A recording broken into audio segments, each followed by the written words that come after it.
Kenyan football is currently under threat due to the rapid rise in reports of match fixing over the last few years, with arrests being made earlier this year. CGTN's Mohamed Abubakar looks at how the cancer of match fixing is eating away at the country's already struggling game. The struggling Kenyan football cannot seem to catch a break.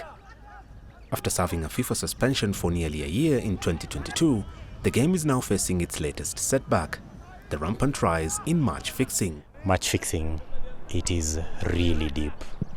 We are talking about 70-80% of games being fixed.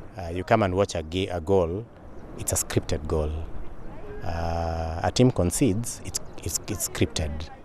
It's not a normal goal that has been scored, well calculated. Things have been scripted from the word go. Kenyan Premier League side Nairobi City Stars is the latest victim of suspiciously orchestrated results. The club recently came out with damning evidence against 3 foreign nationals that approached members of the team to fix a game. However, despite the insurmountable proof gathered by the club, the perpetrators are free on bail after being charged in court. What penal code, what act in the penal code do we apply? So they had to look at conspiracy to a felony, attempt to corruption. They had to try and look. There was nothing directly that talks about match fixing because it's not there. Football Kenya Federation has been vocal against the vice and handed stiff sentences to perpetrators. Earlier this year, it suspended 14 players and 2 coaches over allegations of fixing matches. The federation has now made an impassioned plea to Parliament to pass laws that will criminalize match fixing in Kenya. We cannot act against people who are not members. So we need regulation in terms of law to allow law enforcement to act against somebody who we can report to be told to have fixed a match, and we are required to provide evidence of a certain nature, and therefore they can be taken to court and they can even be jailed or action can be taken against them. That is what we are lacking in Kenya.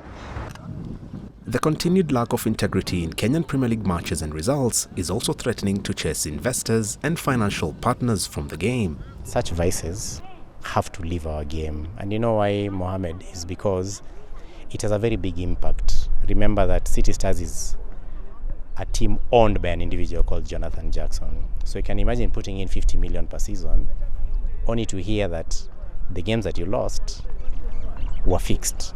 You can imagine. 50 million, you can do so much with it. So we are trying to protect his investment. We are trying to protect the image of Kenyan football. I am afraid if we don't stem this issue, I may not have a budget for next season. Match fixing is one of the biggest stumbling blocks to the growth of Kenyan football in particular and Africa in general. It now remains to be seen whether the efforts being made by CAF and FIFA to kick out match fixing in the continent will bear fruit before the menace spirals out of control. Mohamed Abubakar for CGTN, Nairobi, Kenya.